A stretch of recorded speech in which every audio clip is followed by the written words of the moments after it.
Euphrates, these fabled rivers that have their origin in the book of Genesis. And as we talk about the players, we'll overlook a nation that's been disenfranchised, a nation that is aspiring to be independent but has never been given the opportunity, the Kurds. And we have about 50% of them in Turkey, we have 25% of them in Iran, about 17% in Iraq. A disenfranchised people in each of those states, and but an interesting player in the final scenes. When you read about the Medes, many scholars believe the Medes is the ancient name for what we call today the Kurds. But let's take a look at Iraq today. Their troops are about almost 500,000 active with about 650,000 reserves. They have about over 2,000 Soviet tanks of all the various kinds. They have over 300 aircraft, although less than half are operational by our understanding. And the naval is not significant, but they do have advanced technologies. This is not a third world country. This is a very, very advanced group. The no-fly zones continue to be monitored. The CIA has had earmarked $97 million to have Saddam Hussein overthrown and has yet to succeed. The UN inspection non-compliance continues.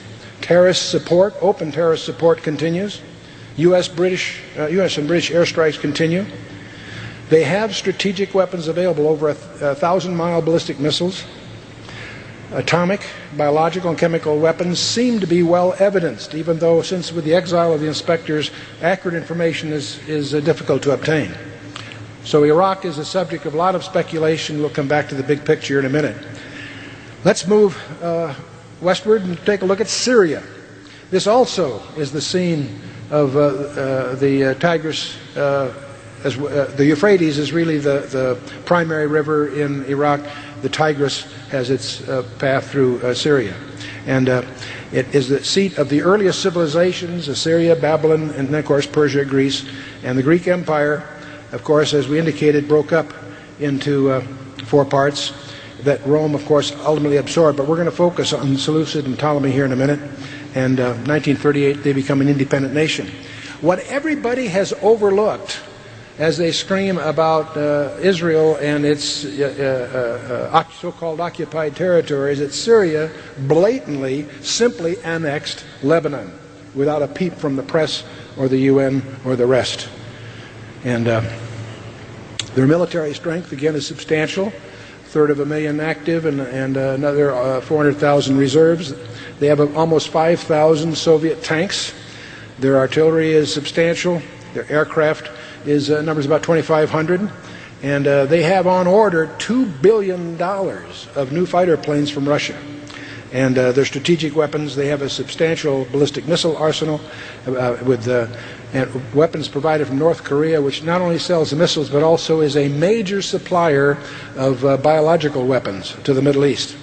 And so they're small but formidable people. Now, Jordan is a fictitious country created in 1946 by the British. They took this land that had been earmarked by the UN for a homeland for Israel, peeled off most of it, and created the state of Transjordan. And we won't talk a lot about its military significance. As a military player, it's not that heavy. But I want to call your attention to a very bizarre prophecy in Daniel 11, verse 41. Speaking of the Antichrist, or the person we often call the Antichrist, he shall enter into the glorious land, that's Israel, and many countries shall be overthrown. But then we have this strange annex to that statement. But these shall escape out of his hand, even Edom, Moab, and the chief of the children of Ammon. Ammon, Edom, and Moab are the biblical names for the region on the map that today we call Jordan. So for some reason, unexplained in the Scripture, when the Antichrist makes builds his strength, for some reason, this region escapes his thumb. We speculate that it's probably to give a place for the remnant to flee to Petra and so forth, but that's our conjecture. Okay, let's move on. We have, of course, Egypt, major player. A few years ago, they added the Hawk of Saladin to their flag, but in any case, they are one of the largest and best equipped armies in the region. They have almost 500,000 active troops and 250,000 in reserve. almost 4,000 tanks, most of these U.S. They have the license, I believe, to manufacture the M1A1 Abrams tank. They have almost 2,000 aircraft, and these are primarily U.S., and about 12,000 naval troops, a couple of subs and a destroyer.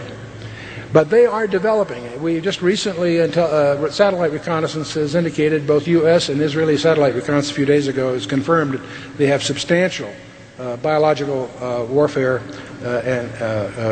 and also nuclear programs proceeding.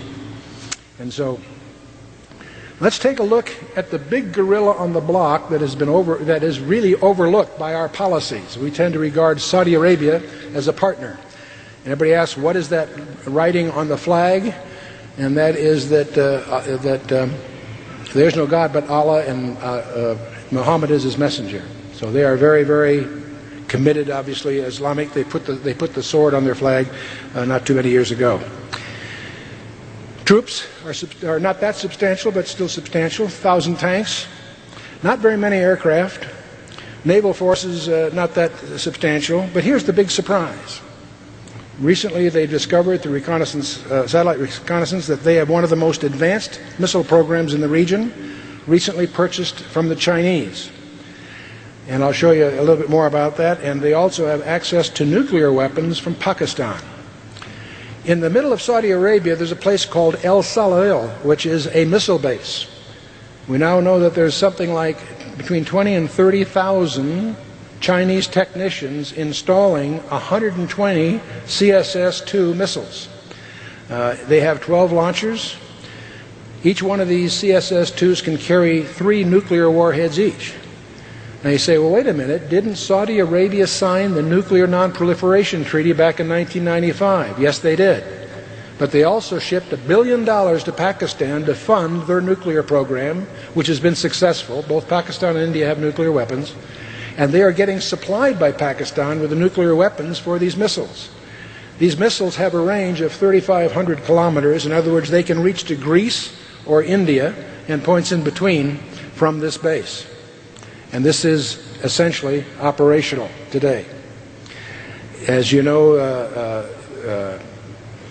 Saudi Arabia has forbidden the U.S. to use its bases. That's new. Egypt, by the way, is now threatening to prevent the U.S. naval vessels from using the Suez Canal a few days ago. So the tensions there are brewing, and we're not just up against Iraq alone. So let's take a look at Iran. They also are a major player on the block. They have 500,000 troops, a third of a million reserves, 1,300 tanks. It's a mix of both Soviet and U.S. armaments. They have only about 884 aircraft, most of which are U.S. F-5s and F-4s, some F-14s. But they also took control of a large number of Soviet-made aircraft, MiG-29s and Su-27s, that left Iraq just before the Persian Gulf War. Remember, they ran off. Well, Iran is the beneficiary of receiving those. They have substantial naval commitments. They've purchased the Silkworm missiles from China in 1999. They have the largest standing army, excluding Turkey, which of course is a NATO member. They have the largest budget for defense, but have been hindered, of course, by 20 years of embargoes. They have an arsenal of ballistic missiles based on Chinese technology. And Chinese technology was advanced by the Clinton administration by selling them the technology to miniaturize the warheads and extend the range. So the Chinese missiles are now more accurate and carry multiple warhead capabilities and are able to sell that to their marketplace. There are, we discover now, recently, 20,000 Russian technicians that are working at the Bushehr nuclear site. This is a reactor, but is obviously part of a major nuclear program in Iran. Iran has just contracted with Libya to deliver $13.5 billion worth of missiles with chemical warheads and possibly biological warheads. Okay, so let's take a look at the NATO member, Turkey. And I won't go through all their background. They were really emerged. Turks from Anatolia formed the Ottoman Empire that survived until the end after the First World War, and Turkey emerged from that. One reason Turkey is so prominent in our observations is their probable involvement in this strange Magog invasion of Ezekiel 38 and 39, Magog being the ancient tribal name for the